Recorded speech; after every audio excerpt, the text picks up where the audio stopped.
चा अर्थ परमात्मा एकचा अर्थ प्रेम म्हणजे काय, शब्द म्हणजे म्हणजे अर्थ सत्य म्हणजे काय, मर्यादा म्हणजे काय, आपापल्या भाषेमध्ये समजावून सांगायची. अशी ती चर्चा बैठक चालायची. म्हणून बैठकीमध्ये याच विषयावर बैठक व्हायची, याच बैठक विषयावर व्हायची. पण बाबाने दिला तो एकच विषय सर्वजण त्याला अवलंबत नव्हते, त्याच विषयात तसे बोलत नव्हते. प्रत्येक आपापल्या अनुभवातून आपापले विषय मांडायचे, आपापल्या परीने आपापला तो अर्थ समजून सांगायचे.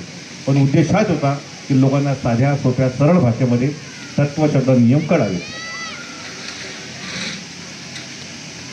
पण बाबा मात्र जेव्हा बैठकीमध्ये बोलायचे, बाबा जेव्हा बैठकीमध्ये बोलायचे तेव्हा बाबा स्वतःला बाबा म्हणायचे. मुद्द्याची गोष्ट आहे. आणि बाबा स्वतः सेवकांना म्हणायचे, कोई सेवक खडा होकर गए बाबा को कैसे बुलाना चाहिए. एक सेवक विषय सांगायचा. बाबा जेव्हा बोलायचे, बाबा तेव्हा निराकार अवस्थेमध्ये बोलायचे, ही दुसरी गोष्ट. पण तेव्हा मात्र बाबा सांगायचे, ओ शासनाच्या लाडक्या बहिणींनो, 1500 रुपये महिन्यावाल्यांनो, ही निष्काम सेवा फुकटात आहे नाही का, इथं रोजी मिळणार नाही, पण जीवनाचा उतार होईल असे शब्द मिळतील. म्हणून घरी तर बोलता नाही का, पण ही चर्चा बैठक आहे, चबरा बैठक नाही आहे. फक्त याची फक्त एक जाणीव ठेवा. माझा विषय का होता की असा होते, भाऊ यांना कळत नाही. म्हणून या मार्गाकडे येणारे नवीन लोक, डॉक्टर साहेब स्वतः बोलले, आता तुमची वागणूक अशी आहे की लोक आताही अनपढ लोकांचा मार्ग समजतात, अशिक्षित गरीब लोकांचा मार्ग समजतात. चांगले लोक याला लाजतात, घाबरतात. आमच्या या वागणुकीमुळे, आमच्या या सवयीमुळे आजही अशी सवय आहे. असे डॉक्टर साहेब स्वतः बोलले, आता उद्घाटनाच्या दिवशी बोलले.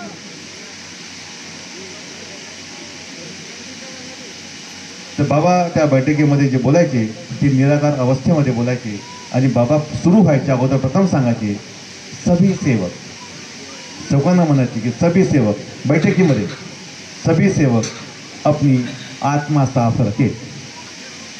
सभी सेवक बैठक में सभी सेवक अपनी आत्मा साफ रखे, असे शब्द बाबा आवर्जून सांगितले. कारण की निराकार शक्ती साकाराच्या माध्यमातून आत्म्यामध्ये परमात्मा सामील व्हायच्या, म्हणजे आहेच तो कंठामध्ये येऊन बोलायचा. आणि म्हणून बाबाचे प्रत्येक शब्द आत्मबोल होते, बाबांचे शब्द आदेश होते, बाबाचे शब्द संदेश होते. या मार्गाची रूपरेषा होती. और बाबा बोलता व भगवान बोलता म्हणजे भगवंताचे शब्द होते. अशी अवस्था आहे चर्चा बैठकीची होती. म्हणून त्या चर्चा बैठकीमध्ये जसं आम्ही म्हटलं की स्वयं भगवान बाबा हनुमानजी उपस्थित आहेत, महान त्यागी बाबा जिंदगी उपस्थित आहेत, बाबा आहेत. आणि आम्ही त्या बाबांचे भगवंताचे आम्ही सर्व सेवक आणि सेविका आहोत. म्हणून आम्ही सर्व सेवक आणि सेविका बालगोपाल एकतेने आपण भगवंताला प्रणाम करूया. भगवान बाबा हनुमान जी को प्रणाम.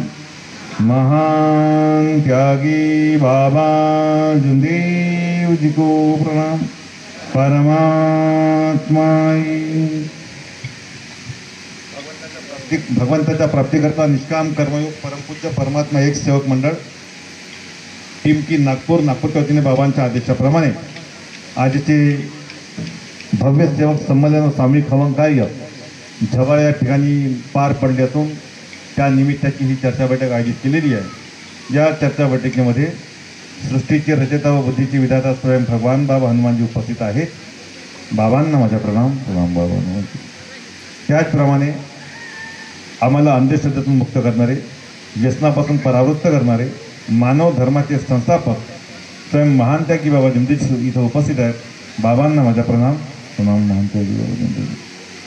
आमच्या या मार्गदर्शक कुळातील या मंचावर उपस्थित सर्व आमचे मार्गदर्शक महोदय, आजच्या कार्यक्रमाचे उपाध्यक्ष विक्रम भाऊ दमाहे, उद्घाटक महोदय रघुपती भाऊ फंदे, आम्हाला लाभलेले वरिष्ठ रामकृष्ण भाऊ शेंडे, आमचे काडसर्पे भाऊ, अत्करी भाऊ, चामट भाऊ, कातोरे बंधू, पडोळे भाऊ, चौधरी भाऊ, देशमुख काकाजी, ठाकरे भाऊ, वैरागाडे भाऊ आणि उपस्थित सर्व ज्यांचं मी नाव घेऊ शकत नाही की मला पाठ नाही, असे सर्व आदरणीय मंच आणि प्रमुख अतिथीमधून लाभलेला आपण सर्व सेवक सेविका बहिणी बालगोपाल सर्वांना माझा नाव. आज संमेलन संमेलनामध्ये चर्चा बैठकमध्ये चहूकडून आलेले सेवक आणि मार्गदर्शक महोदय त्यांनी मांडलेले आपापले विचार, त्यांचा उद्देश आहे की मानव जागृती केली आहे, मानव जागृती केली, मानवाच्या जागृतीकरता महान की बाबा जिंदूजी जेव्हा फोटोला सेवक जायचा, बाबा त्या अवस्थेत असे म्हणायचे, सेवक जेवण नको देशील, प्रसाद देशील, पण एक माईकची अवस्था करतील. त्याचा उद्देश असता, त्यांचा असा उद्देश होता की मानव धर्माच्या प्रचार आणि प्रसार झाल्या पाहिजे, लोकांना कळलं पाहिजे. पण मला वाटते मला पुष्कळ संमेलन आहेत, मी भाग घेतो. काल डोंगरगाव अर्थात गोंदिया जिल्ह्यामध्ये गेलो, पण तिथे जे सरपंच वगैरे जे लोक बोलले ते सर्वांच्या मुखातून एकच शब्द निघाला, 3-4-5 लोक बोलले, भाऊ आता सध्या समाजाला कीड लागलेली आहे. त्यांना म्हटलं बाई कीड कोणती सांगा, फवारणी तरी करता येईल. आता सर्वांना माहिती आहे म्हणे, तुम्ही पण समजून घ्या म्हणे. तेव्हा विषय निघाला की मुलंमुली पडून जास्त राहिले. हा गावागावात समाजात प्रत्येक धर्मात प्रत्येक गावात हा विषय आहे. आज तो विषय निघाला नाही का. पण आम्हाला धर्मावर बोलायचं आहे.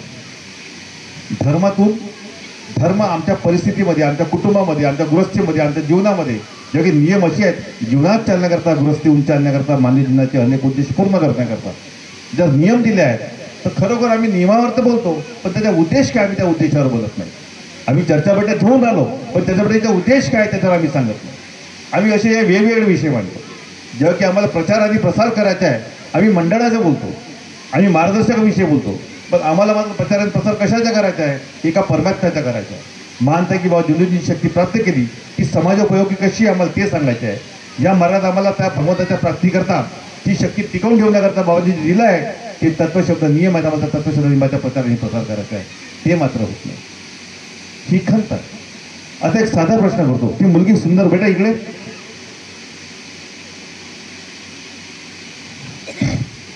नजर होती, मशी घाबरू नको बेटा. एक भक्त होता, एक भगवान होता, बरोबर आहे. त्या भक्ताचं नाव सांग.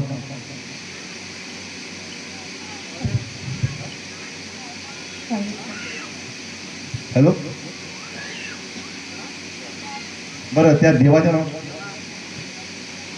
ते घटना घडल्या त्या गावाचं नाव. बस बेटा. आटपाट नगरात एक राजा होता. कशी होतं उदाहरण होतं. आटपाट नगरात एक राजा होता. एके दिवस तो जंगलात गेला नाही, तिथं सत्यनारायणची पूजा सुरू होती. त्यांनी प्रसाद ग्रहण केलं नाही, त्याच्यावर खूप संकट आले नाही, त्याची नाव बुडाली, द्रव्य बुडाले, मसाला नष्ट झाला, त्याच्या दारिद्र्य आली. अशा कहाणीचा हा मार्ग नाही. अशा कहाणीनं या मार्गामध्ये स्थान पण नाही. या मार्गामध्ये प्रॅक्टिकल आहे. प्रॅक्टिकल. राजूभाऊ कुंभोजकर पहा माझा नातू कसा, म्हटलं पहा माझा नातू आत्ताचा प्रॅक्टिकल. अजून कोणतरी म्हटलं कातोरे भाऊनी, माझ्या गावात एक सेविका बाळंतीत झाली, वजन वाढत नव्हता, नाव सांगितलं कोण हो. हा असा मार्ग आहे. हीच या मार्गाची विशेषता आहे. आम्ही तशा धर्मापासून, मार्गापासून, विचारापासून त्रासलो होतो. सुख समाधान नव्हता. शक्ती कशाला म्हणतात हे आम्हाला माहीत नव्हती. म्हणून आम्ही सगळ्यांचे विसर्जन केलं आणि जिथं शक्ती जागृत आहे आम्ही त्या मार्गाचा स्वीकार केला. ध्यान एक भगवंत मानून राहिलो. कारण की अनेक प्रकारची पूजा करू त्याला काय म्हणतात, अनेक प्रकारची पूजा करू आमचं लक्ष विचलित झालं होतं. ध्येय साधत नव्हतं, संकट टळत नव्हतं. आम्ही दुःखाच्या आहारी होतो. कोणी मदतीला धावत नव्हता. अनुभव कशाला म्हणतात देवी हे आम्हाला माहीत नव्हतं. फक्त पूजा माहीत होती. 21 दिवस पाणी न्या, 32-31 दिवस दिवा लावा नाही, अंगावरून लिंबू कापून फेका, त्या वैद्याकडे जा, मग तुम्ही उपवास पकडा, मग तुम्ही जप करा. हे सगळे करत होतो आम्ही. अमक्या डॉक्टरकडे जा, तमक्या डॉक्टरकडे जा, या गावची दवाई घ्या. हे सगळं करून त्रासलो आम्ही. या मार्गामध्ये आलो. या मार्गात प्रॅक्टिकल आहे. आटपाट नगराची कहाणी नाही. फेसबुकच्या मेसेज वाचून त्याचं उत्तर देणे नाही आहे. मी एकदा परसोडीमध्ये गेलो. 3 एप्रिलचा खूप मोठा कार्यक्रम असतो तिथे. खूप सुंदर आणि खूप सुंदर असते, भव्य असते. रात्री 11 वाजेपर्यंत बैठक चालते, लोक राहत नाही. 8 वाजेपासून त्या ठिकाणी एक मुलगी इंग्लिशमध्ये बोलली. तिने इंग्लिशमध्ये बाबांची पूर्ण हिस्ट्री सांगितली. पूर्ण हिस्ट्री. बाबा इज बॉर्न इन 1921 वगैरे वगैरे, 3 एप्रिल 1921. हिज फॅमिली इज असा तसा, अँड त्यांना ते 1 सन नाही का हे अमेरिका, सर्व इंग्लिशमध्ये सांगत होती. तिच्या बोलून ज्याला अर्धा बोलली. मी तिला म्हटलं बेटा तू जे बोललीस ते किती लोकांना कळलं. जर तुझं बोलणं कळलंच नाही तर बोलण्यामध्ये तुझा वेळ व्यर्थ गेला नाही. इथं जे लोक आहेत त्यांना सम जाऊन सांग, सम म्हणजे सारखा, जाऊन म्हणजे त्यांच्यासारखा होऊन, तेव्हा त्यांना कळेल. इथं कोण आहेत? अज्ञानी आहेत नाही, अशिक्षित आहेत, मराठी भाषिक आहेत, गावठी भाषिक आहेत. हो का नाही उमा? समजलं का बेटा? ही भाषा कळते. आम्ही असे लोक आहोत यांच्यासारखं होऊन सांगणे. म्हणून या मार्गामध्ये मार्गदर्शक कोण आहेत? बिचारा धोरण राखणारा एक शिक्षक जो शिकवू शकते. म्हणून जास्तीत जास्त बाबांनी त्या काळामध्ये शिक्षकांना मार्गदर्शक बनवलं. म्हणून पुष्कळ पायावरच गुरुजी होते, बहुतांश गुरुजी होते. पण गुरुजीचा मोठा गु रस्वानी दीर्घाची गोष्ट सांगतो. आमची मास्तरीबाई बसलीच आहे. गुरुजीचा मोठा गु अशा लोकांना खरं बी पण जास्त केला नाही. साधे भोळे लोक वाटत चांगले निघाले, चांगले निघाले. हा धर्म मानव धर्म आहे. या मानव प्रसार जेव्हा आम्हाला करायचा आहे, तत्वशुद्ध नियमाचा प्रसार करायचा आहे.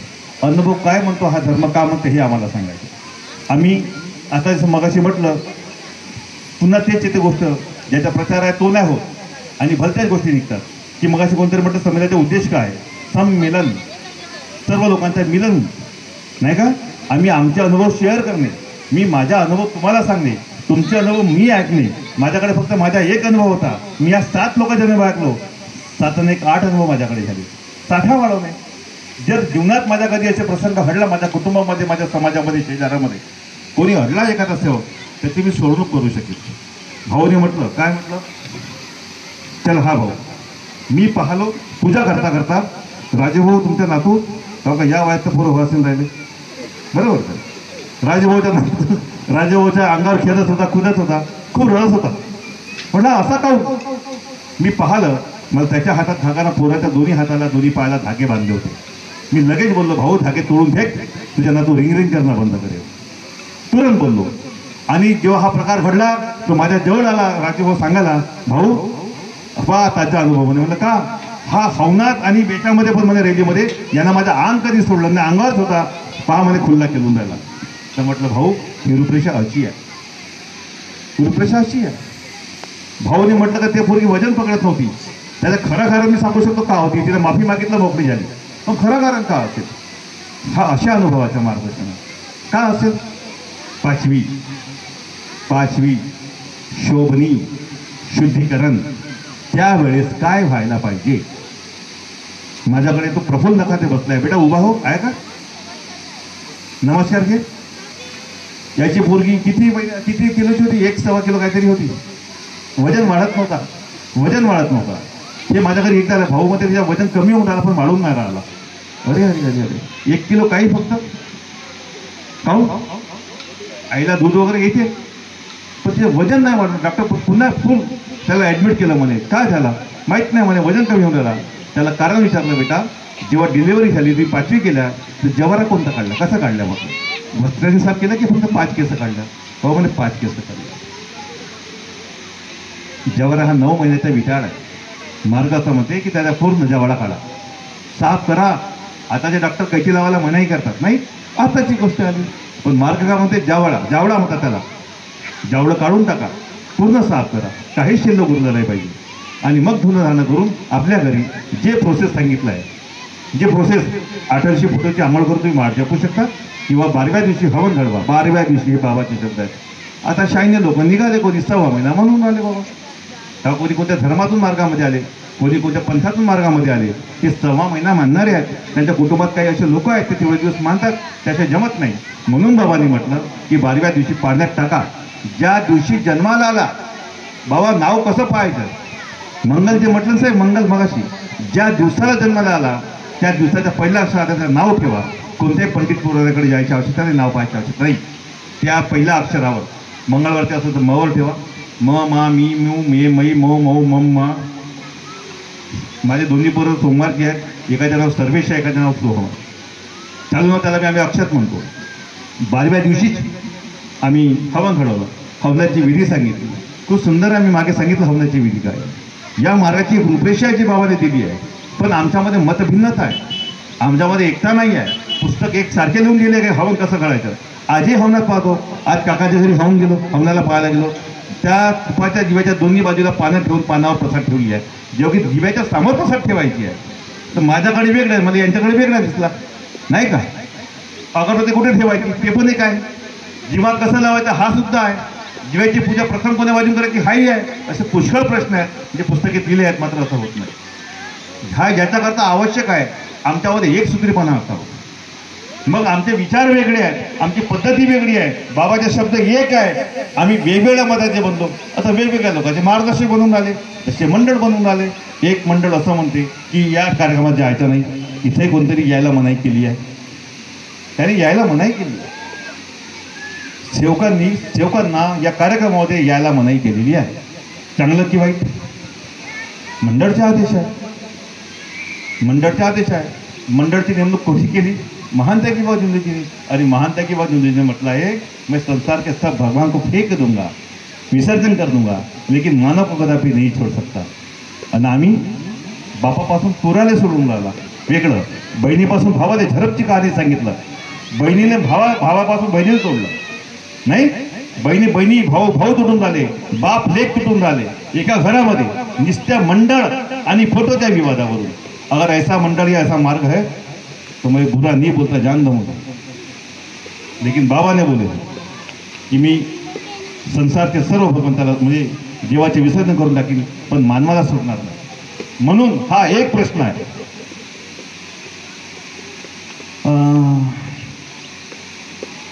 की तो बाबांच्या आदेशाच्या विरुद्ध कार्य करून राहिला. जर खरोखर असे बहीण भाऊ तुटत असतील, बाप लेक तुटत असतील, भाऊ तुटत असतील, नुसत्या एखाद्या मार्गदर्शकाच्या किंवा मंडळाच्या सांगण्यानुसार मी विनंती करेन त्या लोकांना असा मार्गदर्शक करून टाकावा, बदलून टाकावा, असा मंडळही बदलून टाकावा. कारण की तुम्ही फक्त मार्गदर्शक बदलावा, मंडळ बदलावा, भगवंत मात्र आपला बदलणार नाही. आणि त्या भगवंताचा स्वीकार करा, म्हणजे त्या विचाराचा स्वीकार करा जे महान त्या की बाबा जुंदूजींनी दिलेला आहे, असा मी खुल्ला सर्वांना सांगू इच्छितो. कारण की बाबांचा शब्द हा भगवान आहे, मानवता हाच या धर्माची रूपरेषा आहे. बाबांनी मानव धर्म म्हणून स्थापित केला की मानवामध्ये मानवता निर्माण झाली पाहिजे. नाहीतर मानव धर्म हा काही वाक्य जुळत नव्हता.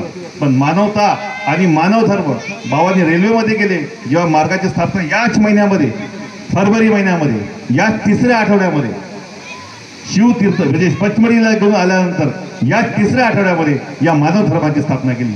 बाबांनी ट्रेनमध्ये मानवाची मदत केली, बाबांनी पायऱ्यावर मानवांची मदत केली आणि मानव धर्म की जय म्हणून मानव धर्माची स्थापना केली. हे सत्य आम्हाला स्वीकारणे आवश्यक आहे. हे सत्य आम्हाला स्वीकारणे आवश्यक आहे.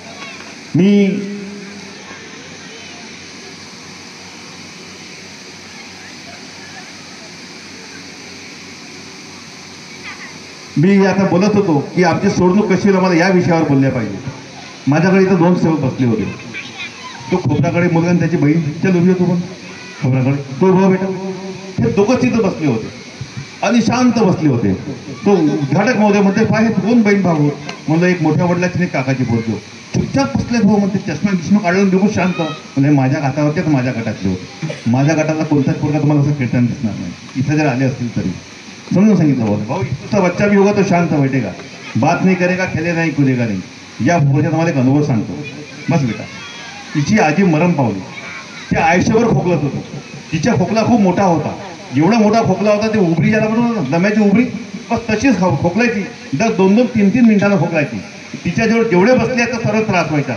ते दिवशी खोकलायची तर तिच्यावर कोणाला ऐकू नव्हता येत, कोणाला ऐकायला भेटत नव्हता. लोक परेशान व्हायचे. एवढा तिला खोकला होता. ती मरेपर्यंत खोकली. त्याशी रामेश्वरला म्हटलं यार तुझ्या आईला माझ्याकडून काहीतरी लपवलं यार, म्हटलं तुझी आई दुरुस्त झाली असती. त्याशी स्पष्ट बोललो होत्या रामेश्वरसोबत. तो पण इथं आलेला, दादा उभा हो, नमस्कार घे, बोललो मी असं तुझ्यासोबत. आता याची मुलगी तोच त्रास एकसारखी खोकलाय. डॉक्टरकडे गेले, परेशान, पण आरामच नाही आत्तापर्यंत. या 4-6 महिन्यापर्यंत बरोबर. याच्या वयातून फक्त 6 महिने मायनस करा, एकसारखी खोकलाय. एक दिवस माझ्या घरी आहे, मी थोडासा वेगळ्या घाटीच्या हो का वेगळ्या बाण्याच्या हो, मी बसतो विचार करत बसतो असं व्हायचं कारण का. ही माझी सवय. राधेश्याम तुला का म्हणतेस रे म्हटलं, कधी म्हणलंस का रे. मी माझी आई हो जन्माला आली. भाऊ आम्ही नेहमीच म्हणतो म्हणे, तिला कधी कधी आम्ही आई म्हणतो म्हणे, आई म्हणतो म्हणे. आणि माझी मा म्हणतो म्हणे. त्या चुकीची माफी माग म्हटलं. आता तुला आई म्हणायची, तुझी आई भगवंता तुला झाली म्हटलं. आता म्हणायचं नाही. घास थोडच्या खोकला बसला. तेव्हा बसल्या कधी खोकलली इथं नाही खोकलली. रूपरेषा अशी आहे. हा मार्ग तुम्हाला प्रॅक्टिकल शिकवते, अनुभवातून शिकायचा आहे, अनुभवातून शिकायचं आहे. ते धागे दोरे बांधलं तुम्ही पहा, काळा धागा जमत नाही तर लाल धागा बांधता. आताही जुन्या बाया सांगतात त्या सुनाले, बाबा तू नवीनच ते शिकले सवारणी, आम्ही कधी पाहिलंच नाही बाबा, आमच्या घरी असा नव्हता बाबा. मग तुम्ही नजर डीप मानता म्हणून तुम्ही धागे दोरे बांधता. एक टिकली बांधायची फक्त कापसे, एक काजळाची फक्त चेहरा सोबत दिसते म्हणून तुम्ही गळाला लावता, हनवडे लावता, तळ पायाला पण लावता. का बरं? नजर टोक दीप लागू नये म्हणून. तुमच्या मनात ती भावना आहे. ज्या की नजर टोक दीप नाही आहे, त्या आत्म्यात परमात्मा बसलाय, त्याला पण नजर दीप डोक लागणार नाही. हे अशा प्रकारे जीवनात केली सर्व पूजा, हे दीप काढणे वगैरे नाही का. आणि हे जुने विचार, हे असे जुने विचार आम्ही बंद केले. कोणी नेल तरी परवा नाही, वैध येईल तरी परवा नाही. मी तर वैद्याला फक्त डोळे पाहून ओळखतो, हा माणूस पहिले वैध होता म्हणून. डोळे पाहून सांगतो की हा पहिले वैध होता म्हणून. मी बाई पाहून सांगतो आज सोधी नाही म्हणून. ही माझी मार्गात यायच्या पहिल्यापासून जेव्हा मी कुवारा होतो तेव्हापासून सांगतो, आई सांभाळून ते बाई जरा. मी लहानसा सांगतो माझ्या आई, मी सांगतो आज मार्गामध्ये मला जेव्हा लहान लहान पोरं झाले, माझ्या आमची तर एक प्रथा होती, 5वी झाली का पोरं बाहेर बाहेर कोत्यावर वगैरे नाही का खेळमाला ठेवायचे. आई जे दिसली तिला, हे बाई घे महापुराला पकड म्हणून. भीतीच नाही, भीतीच नाही. आणि तुम्ही भीतीपोटी लावता, काजळ लावता, धागेदोरे बांधता, म्हणून तुम्ही दुःखाच्या आरी जाता, म्हणून तुम्ही दुःखाच्या आरी जाता. तो अच्छे विचार मानो की और बुरे विचार जानो, जो ले अपने कर्मों से ले, हे बाबांचे शब्द होते, हे बाबांचे शब्द होते. जीवनात केली सर्व पूजा, जुने विचार बंद केले तर हे असे जुने विचार होते. हे आम्हाला जुने विचार आजही कुठं आमच्यामध्ये आहेत, त्याचा शोध घ्यायचा आहे, त्या विचारापासून आम्हाला अलिप्त व्हायचे आहे. दुःख आमचे अशा प्रकारे दूर होतील, आमच्यामध्ये चांगली भावना निर्माण होईल. आज एक विषय होता की मुलींच्या विषयी मगाची निघाला. जेव्हा त्यांनी मुलींविषयी बोललं तर मला काही काही मुलींच्या चेहरा स्माईल दिसला. म्हटलं याच्या चेहरा का बरं स्माईल आहे, हे कुठं अटकले आहेत का? कालच्याच व्हॅलेंटाईन डे दिवस झाला, यांनी साजरा केला का? आम्हाला असाही वाटतं. का बरं मुलीला दोष द्यायचा? आम्ही मार्गातलेच लोक, चरित्र संवादात आम्हाला शिकवला गेला आहे. आम्ही जेव्हा मार्गामध्ये येतो, आम्हाला एक पुस्तक दिली आहे, पुस्तकामध्ये काही बंधन नियम आहे. तिथं असं काय प्रश्न विचारला तर 7 नंबर 10 नंबरचा एक नियम आहे. त्या पॅरेग्राफमध्ये मार्गात येणाऱ्या सेवकांकरता बंधनकारक नियमामध्ये एक पॅरेग्राफ आहे. जीवनात तुमच्या हातून जर अशी कोणती मोठी चूक घडली असेल, स्त्री असो की पुरुष असो, न लाजता स्पष्टीकरण केलावे, अन्यथा मार्गात आल्यावर त्यांचं दुःख राहतील, त्यांची भगवंत त्यांचे दुःख दूर होणार नाही, त्यांना मुक्ती मिळणार नाही, अशा प्रकारचे शब्द लिहिले गेले. जर मार्गात यायच्या पहिले जर झाल्या चुका सांगाव्या लागतात तर मार्गात आल्यावर सांभाळून, मार्गात आल्यावर तुम्हाला जास्त अनुभव आहे, मार्गात आल्यावर सांभाळू. म्हणून माझ्या भगिनींनो, आता मुलींचा प्रश्न का बरं घेतला? जर असा प्रश्न आला असेल तर हे टिपून बसल्यात घुबड, वाईट विचारांचे, चांगले आहेत तर ठीक आहे, ते तुमच्याकडे पाहतच राहतील मुलींकडे. पण तुम्ही ठरवा की मला स्माईल द्यायची आहे का. तुम्ही जर त्याला स्माईल दिल्या तर तुम्ही त्याला दरवाजा घुसून येण्यास त्याला तुम्ही मोकळीक करून दिल्या. तुम्ही स्माईल देणे हा तुमचा गुन्हा आहे, हा तुमचा गुन्हा आहे. त्याने पाहिलं तर बिलकुल त्याला पाहून थुंका तुम्ही, त्याने आवाज मारला चप्पल काढा तुम्ही, घरात घुसला तर ओरडा तुम्ही, मजाला आहे. तो माणूस पुढे वाढेल, वाढणार नाही. पण त्याला एंट्री द्यायचं कामं आम्हीच करतो. आमची स्माईल, आम्ही त्याला नंबर देतो, त्याच्या फोनवर बोलतो, तो बोलतो, त्याचा फिरायला जातो, तो कधीच घरून येत नाही, तुम्हाला उचलून देत नाही. तुम्ही लपून सांगता आई मी ट्युशनला चालली ग, आई मी मैत्रिणीकडे चालली ग. तुम्ही खोटे बोलता, नाही तुम्ही डॉक्युमेंट्स देता, तुम्ही घरातून निघून जाता. हा मेन कारणीभूत तुम्ही बाया आहात. आणि म्हणून तुम्ही अशी गुन्हा यासाठी होऊ देऊ नका. असं केल्यानं, वाईट धंदे केल्यानं तुम्ही तुमच्या आई वडिलांचा अपमान केल्या, त्यांची आत्मा दुखवल्या, मार्गाच्या नियमाच्या विरुद्ध केल्या, धर्माचे तुम्ही द्रोह केल्या, तुम्ही भगवंताचे तुम्ही गोष्ट लपवून ठेवल्या. तुम्हाला सांगितलं समजा तुम्ही ऐकलं नाही, आई वडिलांचे ऐकलं नाही, आपल्या मार्गदर्शकाचे ऐकलं नाही, या धर्माचे ऐकलं नाही. म्हणून तुम्ही मार्गदर्शकाचे, या धर्माचे, या भगवंताचे, या मातापिताचे दोषी बनवून तुम्ही गुन्हेगार बनाल. तुम्हाला कोणी सोडवणार नाही. अशा मुली सुखी राहणार नाही. लिहून ठेवा माझा शब्द, अशा मुली सुखी राहणार नाही. मुलं बाळा होण्यास त्रास दे. नवरा तुम्हाला जीवनभर टिकेल का याची गॅरंटी नाही. सासू असेल तुमच्याशी प्रेमाने वागतील का याचा भरोसा नाही. पण तुझी अवस्था शेवटी का होईल, नो गॅरंटी. कोणताही देव भगवान तुम्हाला साथ देणार नाही, हे मात्र अवश्य आहे.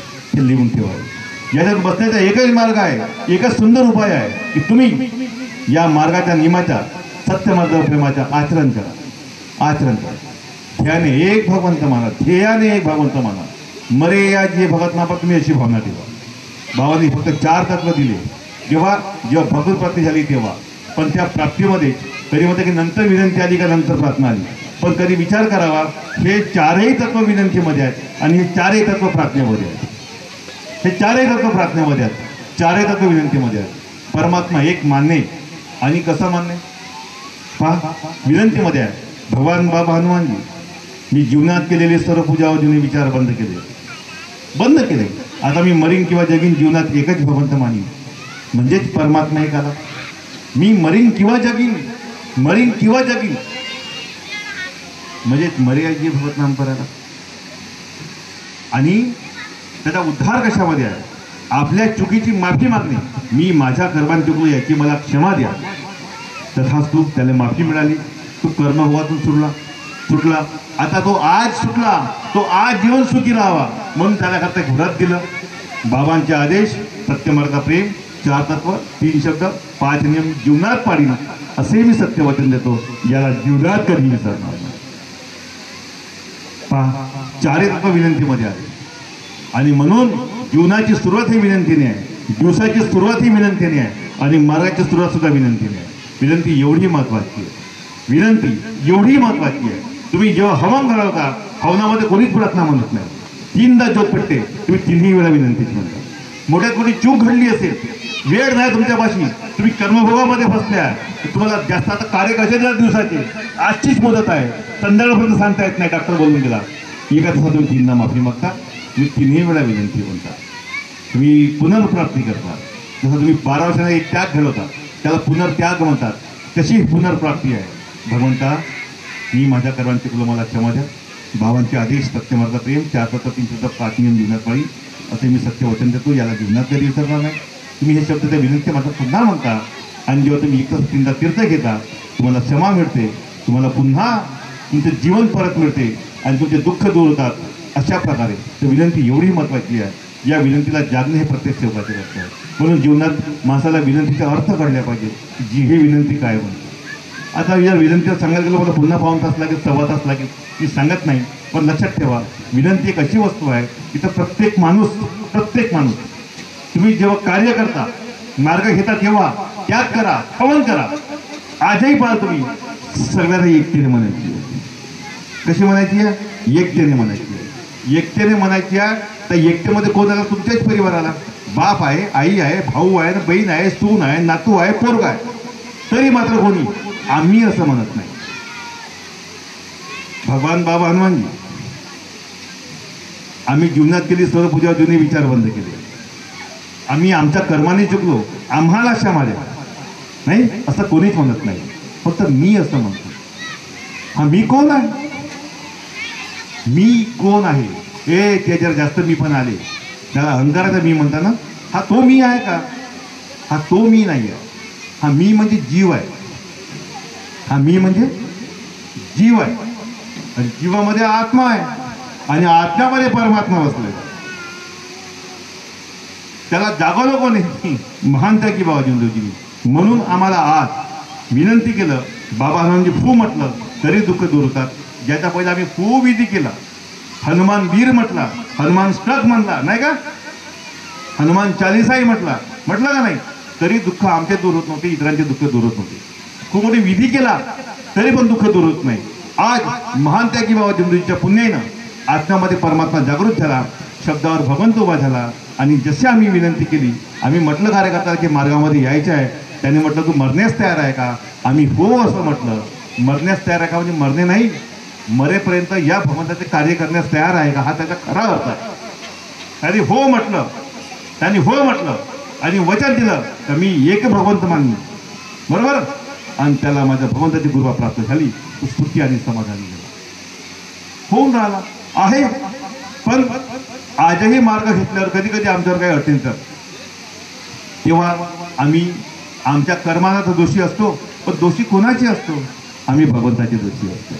म्हणून भगवंत आम्हाला कर्मभोगात फसवतो आता ज्याची आम्ही चूक केली, ज्याची आम्ही दोषी आहोत, त्याला तो आमच्यापासून नाराज आहे म्हणून आमच्यावर दुःख आहे, मग आम्ही त्याचेच कार्य करतो, आम्हाला समाधान मिळत नाही.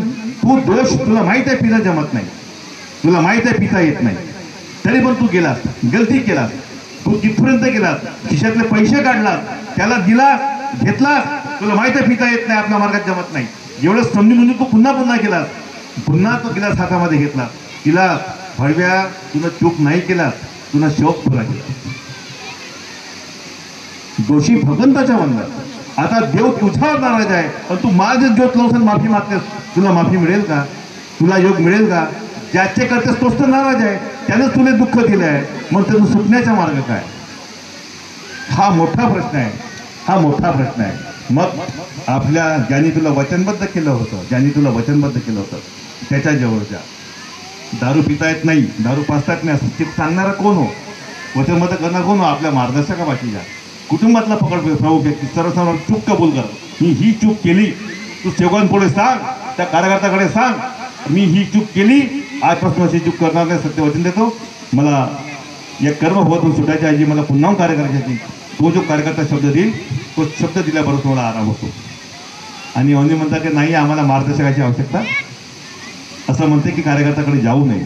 अरे पुस्तक पूर्ण वाचा, तुम्ही स्वतः किती कार्य करा, आपल्या घरी विनंती करा, कुटुंबामध्ये तुम्ही कार्य घेऊन पहा.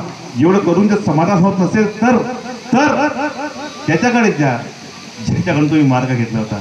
अशा प्रकारे प्रत्येक सांड, प्रत्येक बैल त्या खुटाला बांधला आहे, तसं सेवक बांधला. या गोष्टी समजा की मार्गदर्शनाचं महत्व काय. मार्गदर्शक एवढा महत्वाचा आहे, त्याच्या शब्दावर भगवंत उभा आहे आणि तो तुम्हाला त्याच्या शब्दावर तो भगवंत कर्मभोगातून सोडवतो. नाही तर तुम्हाला लक्ष ठेवल्याशिवाय भोगत राहावा लागेल आणि लागतो. अशी ह्या मार्गाची उपदेश आहे. म्हणून मार्गाच्या प्रसार कसा व्हावा अशा विचारात घ्यावा. आज आम्ही पाहतो गटातटामध्ये काय हे असेच आमचे धर्म शिकवते, धर्मातले शिकवतात. तिथं जायचं नाही, त्यांना बोलवायचं नाही, नाही भावाच्या घरी भाऊ नाही, बापाच्या घरी लेख नाही, ह्याचे प्रकार आहेत. या गोष्टीतून तुम्ही पहा की आमच्या मानव धर्मामध्ये आम्ही अनेकांना बोलवतो. डॉक्टर साहेब बापाचा पोरगा नाही बोलवला, 26 जानेवारीला नाही बोलवला, बाबाचा पोरगा वेगळी संघटना काढली म्हणून त्यांना नाही बोलवलं. पण ज्यांनी जय श्रीराम म्हटलं त्या देवेंद्र फडणवीसला बोलवलं, त्याच्या उदो होऊन झाला. आणि बाबानं हे शिकवलं, हे चालते आमच्या स्टेजवर. अनेक देवाचं नाव घेणारा चालून राहिला, त्याला 2 शब्द बोलायचं मान आहे, त्याला आसन आहे, त्याच्याकरता हार आहे, आमच्या मंडळाच्या पैशाची हार आहे, त्याचं स्वागत होऊन राहिला, वाजा गाण्याचा वारात येऊन राहिली नाही, अनेक वाली येऊन जे सकाळी इथं बसले संध्याकाळी भगवान नाही, त्यांचा मान होऊन राहिला. पण जो देवाच्या नावानं आहे, एका परमात्म्याला मानतो, मानताय की बाबा हिंदूंचे सेवक आहे, फक्त त्याच देवाची पूजा करतो, सत्यशोधनेचं पालन करतो, विनंती प्रार्थना म्हणतो, संघटना व्यक्तीपासून त्याचा राग आहे. आणि बाबांनी रागापासून दूर ठेवला. आणि म्हणून म्हटलं, नियमामध्ये म्हटलं, बाबांनी भगवत गुणांचे 3 शब्द दिले आहेत: सत्य बोलणे, मर्यादा पाळणे आणि प्रेमाने वागणे. या 3 शब्दावर भगवंताचा परिचय आहे, या 3 शब्दावर परिचय आहे, या 3 शब्दावर भगवंत आमच्या जवळ आहे. हे 3 शब्द आमच्या आचरण आहे, हे 3 शब्द आमच्या चरित्र आहे, हे 3 शब्द आमच्या जीवन आहे. आम्ही याच्याशी बैमानी करून राहिलो आणि मग जीवनामध्ये दुःखी होऊन राहिलो. जो की मार्ग असा दिला आहे, जीवनात चालण्याकरता, गृहस्थी उंचारण्याकरता आमची गृहस्थी खालावून राहिली, आमचं जीवन मागे होऊन राहिलं आहे. ही परिस्थिती आमच्याकडे निर्माण केली. म्हणून एक छोटा उदाहरण आहे, हे मला पुन्हा सांग म्हणून राहिले की तो तुम्ही यूट्यूबवर ऐकले असाल तरी नाही भाऊ, मग ते प्रत्येक यूट्यूब नाही पाहत, तुम्ही रिपीट तर करा. एक तुम्हाला छोटा उदाहरण सांगतो, तो देवा धर्माचा आहे, तो लिखित आहे, आटपाट नगराचा नाही आहे. महान त्यागी बाबा दिंडूची पण अही महीची कहाणी, गोरखनाथाची कहाणी, वामन अवतारची कहाणी सांगायची. तसंच मी एक छोटं उदाहरण सांगतो की कशा प्रकारे सत्यव्रत प्रेमाचे आचरण करायचं. तर एक तुम्ही शंकर भगवान आणि पार्वतीला आठवा, शंकर पार्वती तिला आठवा. आता कॉमेडी करत नाही, आठवा. शंकर कसा आहे, अंगावर वस्त्र आभूषण नाही आहेत, नाही नंग धडंग बेधडंग निघून नाही का, एक कपडा आणि कातडं गुंडाळलेलं आहे, बरोबर आहे. तो योगी आहे, त्याचं घर नाही आहे, सिंहासन पण नाही आहे, त्याचा बंगला पण नाही आहे, तो तो बसलाय, पण त्याची पत्नी कोण आहे? राजकन्या आहे, सुंदर आहे, अलंकार घातलेली आहे, नाही का? पण पहा या दोघांच्या डोळ्यामध्ये कसं आहे, दोघं विपरीत आहेत पण एकत्र आहेत. त्याचा स्वभाव कसा, त्याचं नाव भोलेनाथ आहे, नाही? तो भूतनाथ बी आहे, तो दैत्यनाथ बी आहे, तो स्मशानात बी राहते, तो त्याला भोलेनाथ असं म्हणतात, एकदम भोला देव. पण जेव्हा तो तिसरा डोळा उघडते परत तांडव करून टाकते. किती विपरीत परिस्थिती आहे. प्रेम आहे आणि रागही आहे, तरी पण तो देव पहा. त्याच्यावरती देवी गुण कसे आहेत. त्याला 2 मुलं आहेत, एकाचं नाव गणेश आहे, एकाचं नाव कार्तिकी आहे, पत्नी पार्वती आहे. पण पहा त्याच्या गळ्यामध्ये विष आहे, एक थेंब जरी खाली उतरला त्याचा मृत्यू आहे. पण त्याने अमृत धारण केलेला आहे कलश, म्हणून त्याला मृत्यू नाही. दोघंही नांदून राहिले त्याच्यासोबत. गळ्यामध्ये साप आहे, काटकर हो, काय आहे? गळ्यामध्ये साप आहे. आता गणेशच्या वाहन उंदीर आहे, तो साप उंदीराला खात नाही. कसे प्रेमान आहे बरं. साप आहे, सापाला मोर खाते. आता कार्तिकेचं वाहन मोर आहे, तो मोर सापाला खात नाही. बरोबर आहे. तसंच या पार्वतीचं वाहन काय? सिंह आणि वाघ आहे. दारामध्ये नंदी बसलाय, दारामध्ये नंदी बसलाय, नंदीवर हमला नाही. तर या देवाच्या घरामध्ये सत्यमर्द प्रेमाचे गुण आहेत, म्हणून तिथं देवत्व आहे. आणि ते हे शिकवतात आम्हाला. पशु पक्षी, पशु पक्षी, नंदी आहे, उंदीर आहे, साप आहे, हे पशु पक्षी पण आहे. देव देवी म्हणजे नर नारी, 2 मुलं आहेत, परिवार. काय शिकवतात? सत्यमर्द आचरण. सत्यमर्द आचरण जर ठेवलं तर देवत्व, तो घर मंदिर आणि देवत्व निर्माण होते. काय म्हणते तो अनुभव? काय म्हणते? उंदीर, साप, मोर की प्रेमाने नांदा, एकामेकाला सहकार्य करा आणि मर्यादा पाळा, तर सुख आणि समाधान आहे. तर हे गुण महान त्यागी बाजूने, म्हणून म्हटलं की देवाचे गुण आहेत. बाबांनी भगवत गुणांचे, जेव्हा की शब्द खूप सुंदर आहे, वेद पुराण सांगून गेलं की तो निर्गुण निराकार आहे. पण महान त्यागी बाजूने म्हटलं की हे देवाचे गुण आहेत. निर्गुण शब्द कुठं नाही, तर गुण सांगितलं. तो निराकार आहे, चैतन्यमय शक्ती आहे, पण त्याचे गुण सांगितलं की सत्यमर्द प्रेम हे भगवंताचे गुण आहेत. ज्याच्या आज आम्ही आमच्या घरी अशा प्रकारे मर्यादा पाळण्यामध्ये करू शकतो. सासवाने सुनेचा विरोध करू नये. पुराने बापाची तू शिकला आहेस, तू अनपढ आहे, तू का मला शिकवशील? अबे त्यानंच तुने शिकवलं, मग तू मोठा झाला. आणि बापाला कधी असं म्हणू नये का तुम्ही मध्ये काय शिकला, असं बिलकुल म्हणू नका. ही मर्यादा भंग आहे. बापाने जे अनुभव, ज्याला घाम काढलं, तुला शिकवलं की तुझ्या जीवन सुखात हवा, एवढा नॉलेज त्या बापाने होता की माझ्या पोरगा शिकेल तर मोठा बनेल आणि याच्यात जीवन सुखी होईल. तुझ्या सुखाकरतासाठी जास्त श्रम केलं, त्यानं आपलं मांस गाळलं, घाम गाळलं, रक्त आटवलं. अशा मायबापाला मुलांनी तुम्हाला काय समजतं असं कधी चुकून बोलू नये. हा त्यांच्या वडीलपणाचा अपमान आहे. तुम्ही पण कधी वडील व्हाल, तुमचा पण कधी आदर होणार नाही. म्हणून जसे पेराल तसे उगवेल, म्हणून तुम्हाला प्रेम पेरणे आहे, हा असा मार्ग शिकवतो. या मार्गाच्या आता तुम्ही अशा प्रकारे कर. एक कहाणी होती, मी म्हटलं की तिथे ठेवतो. रामांची कहाणी भाऊमध्ये सांगून द्याल की आज भाऊ भावाचा विरोध करून आला, या विषयावर बोलत होतो की मंडळ आमचा बाप एक आहे, परमात्मा एक आहे आणि महान त्यागी बाजूचे आमचे बाबा आहे. सर्वांचे, तो मोवाडीचे असो, रामटेकवाले असो, टिमकीवाले असो, मंडळवाले असो, सबका बाबा एक आहे.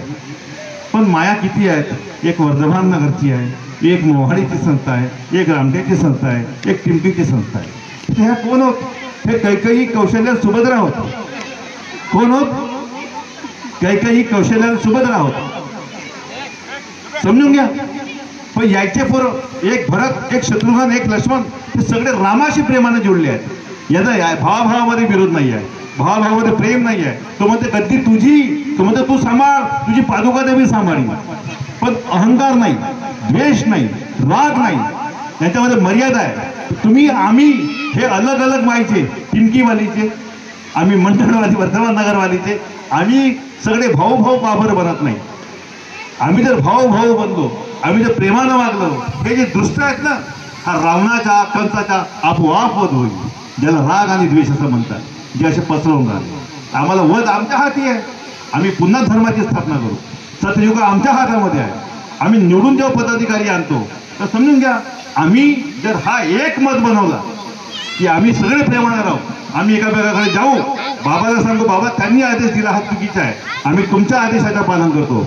मरे या जे भगत नाम तर सत्यानं बोलणे, मर्यादा पाळणे आणि प्रेमाने वागणे आणि एकता निर्माण करणे. देवाचे विसर्जन करून टाकू पण आम्ही मानवता कधी सोडणार नाही. आम्ही ह्या आदेशाचं पालन करतो. जर बाबा असं करताना आमच्याकडून चुकतच आम्हाला लक्षामध्ये, अन्यथा जो माणूस मला अशी बंदी आणते तशा माणसाला सोडून टाका ज्यानं बहीण आणि भावाला तोडलं. जे तोडलं आपण जे ठरवते उदाहरण पाहतो, असं असेल तर असं मार्गदर्शन सोडून टाकावा. मी असेल तर मला सोडून टाका, दुसरा कार्यकर्ता पहा. माझ्या संघटन असं म्हणते माझ्या संघटन पण सोडून टाका, दुसरं संघटन पहा. फक्त मार्ग सोडू नका, देवाला सोडू नका, तत्वशब्द नियम सोडू नका. बस एवढं मी असं बोलतो आणि माझे 2 शब्द पूर्ण करतो. माझ्या बोलण्यात, माझ्या सांगण्यात, माझ्या समजण्यात जर काही चुकलं असेल, भुललं असेल, त्या सर्व चुका भुलल्याची माफी मागतो. मी मार्गाच्या संबंधित मार्गाची रूपरेषा मानता किंवा दिंडीचे विचार, यांचा संदेश, यांचा आदेश, यांचा उद्देश, मार्गाची रूपरेषा सांगण्यामध्ये जर मी कुठं चुकलो असेल तर भगवंत मला नादान बाला समजून क्षमा करतील अशी मी भगवंताला विनंती करतो. मानते व दिंडीची विनंती करतो. माझे 2 शब्द पूर्ण करतो. सर्वांना माझा नमस्कार. नमस्कार.